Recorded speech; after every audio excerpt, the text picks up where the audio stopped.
항이뇨 호르몬 ADH입니다. 뭐 바소프레신이라고도 하는데요. 이름이 좀 어렵죠. 근데 되게 직관적이에요. 이뇨. 그러니까 소변이 나가는 걸 막는다는 뜻입니다. 우리 몸의 수분 관리인이라고 생각하면 딱 맞아요. 신장한테 가서 야, 지금 물 부족하니까 꽉 잠가! 하고 명령을 내리는 거죠. 자, 평소에는 이게 어떻게 작동하냐면요. 우리 몸이 나 좀 목마른데? 하고 탈수 상태를 감지하잖아요. 그럼 바로 뇌하 수체에서 이 ADH를 쫙 분비합니다. 그럼 이 ADH가 신장으로 달려가서 물 채널을 활짝 열어요. 결과적으로 신장이 물을 다시 쭉 빨아들여서 혈액으로 돌려보내는 거죠. 정말 완벽한 자동 시스템이에요. 그쵸? 근데 만약에 이 시스템이 고장나면 그때부터 이제 진짜 문제가 시작되는 겁니다. 자, 두 번째 파트입니다. 먼저 물이 넘쳐 흐르는 상황부터 볼게요. 바로 SIADH인데요. 말하자면 댐 수문이 고장나서 꽉 닫힌 채로 열리질 않는 거예요. 그럼 몸 안에 물이 계속 차오르겠죠. 과연 어떤 일이 벌어질까요? SIDH의 핵심은 이거예요. ADH가 멈추질 않아요. 아니, 몸에 물이 충분하다 못해 넘치는데도 계속 끊임없이 물 저장해, 물 아껴 하고 소리치는 거예요. 신장 입장에서는 어때요? 그냥 시키는 대로 계속 물을 붙잡아줄 수밖에 없는 거죠. 아니, 근데 왜 이런 일이 생길까요?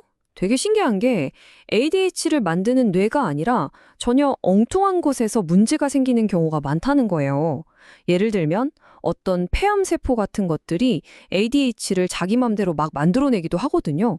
그러니까 몸 안에 통제 불가능한 가짜 ADH 공장이 하나 더 생긴 셈이죠. 자, 이렇게 몸이 물을 계속 붙들고 있으면 어떻게 될까요? 피가 점점 묽어지겠죠. 이걸 어려운 말로 희석성 전하트륨 혈증이라고 하는데요. 쉽게 말해서 우리 몸이 안에서부터 물에 잠기고 있는 거예요. 정말 무서운 상황이죠. 검사 결과를 보면 이 상황이 진짜 기가 막힙니다. 한번 보세요. 피는 어때요? 나트륨 수치도 낮고 삼투압도 낮아요. 한마디로 싱거운 피가 된 거죠. 근데 소변은 반대로 나트륨 수치도 높고 삼투압도 높아요. 엄청 진한 소변인 거예요. 이게 말이 되나요? 몸에 물이 넘치면 묽은 소변을 내보내서 물을 버려야 정상인데 오히려 물은 꽉 붙잡고 소금만 내다버리는 완전히 고장나버린 신호체계를 보여주는 거죠. 근데 이게 왜 이렇게 위험하냐? 결국엔 뇌 때문입니다.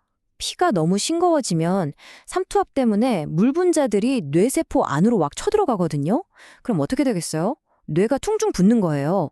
뇌 부종이죠. 이게 심해지면 발작을 일으키거나 혼수 상태에 빠질 수도 있는 정말 치명적인 상황으로 가는 겁니다. 자, 그럼 이제 판을 180도 뒤집어 볼까요? 지금까지는 물이 넘치는 이야기였잖아요. 이번엔 반대로 물이 마르다 못해 고갈되는 상황, 요붕증에 대해 알아보겠습니다. 요붕증은 말 그대로 정반대입니다. 신장한테 물 잠가 라는 ADH 신호가 아예 안 가거나 가도 못 알아듣는 거예요. 밑 빠진 독에 물 붓기. 딱 그 상황이죠. 마시는 족족 그냥 소변으로 다 빠져나가 버리는 겁니다. 원인은 크게 두 가지예요. 첫째, 뇌에 있는 사령부가 고장나서 ADH 신호를 아예 못 만드는 경우, 이걸 중추성 요붕증이라고 하고요. 둘째, 사령부는 멀쩡한데 현장에 있는 신장이 신호를 받고도 무시하는 경우, 수신기 고장이죠. 이걸 신성요붕증이라고 합니다. 결과적으로 우리 몸은 물을 저장할 능력을 완전히 잃어버리게 돼요. 그냥 24시간 내내 몸에서 물이 줄줄 새는 거예요. 당연히 끔찍한 탈수 상태에 빠지게 되고 반대로 혈액은 점점 짜고 진한 소금물처럼 변해버리는 거죠. 자, 검사 결과도 한번 볼까요? 이건 뭐 SIADH랑 완전 거울 같아요. 정반대입니다. 피는 나트륨 수치가 높아서 엄청 짜고 진해요. 근데 소변은 믿을 수 없을 정도로 묽어서 거의 맹물 수준입니다. 물을 아껴야 할 판에 그냥 다 내다버리고 있는 거죠. 그래서 나타나는 증상들도 다 이 엄청난 수분 손실과 관련이 있어요. 상상이 되세요? 하루에 소변을 20리터씩 보는 거예요. 2리터짜리 생수병 10개를 매일 비우는 거죠. 그러니 당연히 미친 듯이 목이 마르고 탈수 때문에 기운도 하나도 없겠죠. 자, 그럼 이제 이 두 질환, SIADH와 요붕증을 나란히 놓고 한번 비교해 볼게요. 도대체 뭐가 어떻게 다른 건지 핵심만 딱딱 짚어보겠습니다. 모든 문제의 시작, 바로 ADH 호르몬이죠. SIADH는 뭐다? ADH가 너무 많은 게 문제. 요붕증은 ADH가 너무 적거나 아예 작동을 안 하는 게 문제. 너무 많거나 너무 적거나 이 딱 한 가지 차이가 모든 걸 결정하는 겁니다. 그러니까 당연히 몸의 수분 상태도 정반대가 될 수밖에 없죠. SIADH는 물이 넘쳐서 수분 과잉 상태, 요붕증은 물이 다 빠져나가서 탈수 상태. 한쪽은 홍수, 한쪽은 가뭄 이렇게 생각하시면 쉽습니다. 그리고 이게 제일 중요한데요. 바로 혈액 속 나트륨 농도입니다. SIADH는 피가 묽어지니까 저나트륨 혈증, 요붕증은 피가 진해지니까 고나트륨 혈증. 앞서 말했던 그 위험한 뇌에 관련 증상들이 바로 이 나트륨 불균형 때문에 생기는 거예요. 그러니 치료 목표도 완전히 반대겠죠?